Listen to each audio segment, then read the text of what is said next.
The Arctic. What comes to mind when you hear that word? Sea, fish, ice. It's always Russia, isn't it? Russia, because that northern sea route is the one that follows most closely to their borders. They've begun to move on periodic times, different weapons systems up there for control of the area. Updated our plans as a result of that. We've had to change the posture of some of our forces so that we, in fact, deter and we send the signal of the importance of the Arctic to us. But there is a new gold rush brewing, thanks to global warming. It is opening the Arctic up. Around 15% of the world's undiscovered oil, 30% of natural gas may be there. Perhaps more important, though, is the Northern Sea route. By 2040, there should be so little ice that ships will be able to pass year-round.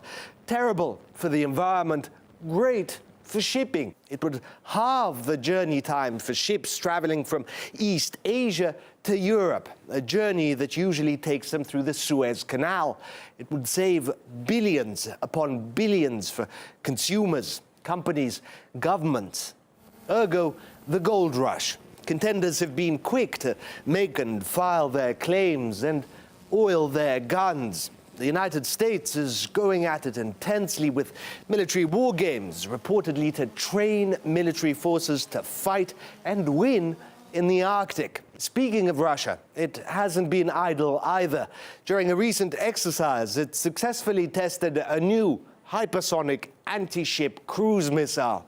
That's it.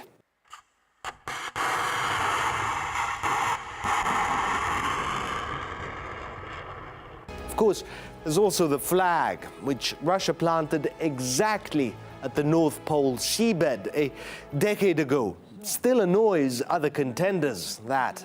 Norway, another big claimant. They're spending hundreds of millions rebuilding old Cold War facilities in the north. Perhaps symbolically, Norway also moved its military headquarters within the Arctic Circle.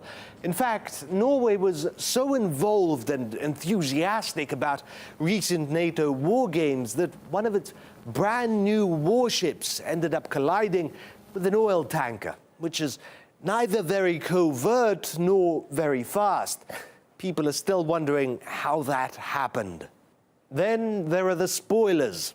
Great Britain, for example, nations with no Arctic claims, but rather an itch to get involved. We need to protect our national interests. We will be launching our new defence Arctic strategy. The UK has unveiled a new Arctic strategy where they plan to defend the Arctic, which may be difficult to do with Britain's couple of icebreakers, but there you go. To make up, they've even sent royalty to the Arctic. Great for the cameras.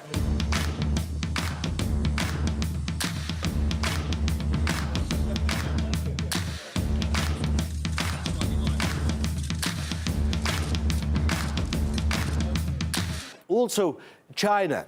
It has potentially hundreds of billions at stake just in trade ship transport costs. It recently launched the Snowdragon 2, an icebreaker that doubles as a research vessel. The list goes on and on. Frankly, the degree of militarization is alarming. But what choice is there? Russia, for one, filed its claims at the UN, all backed by geographic data, years and years ago. And nothing. There's been almost no progress on the diplomatic front. Be it due to political pressure or incompetence, the fact remains that when diplomats are paralyzed, the military prepares. Every nation state wants to grab all they can grab, and of course some are much worse than others.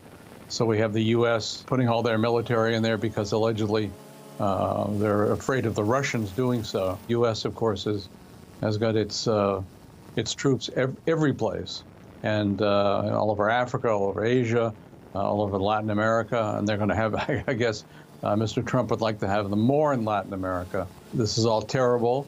The U.S. military budget is far too big. It's as much as all the other countries in the world put together. And of course, they keep needing more and more more and more killing machines.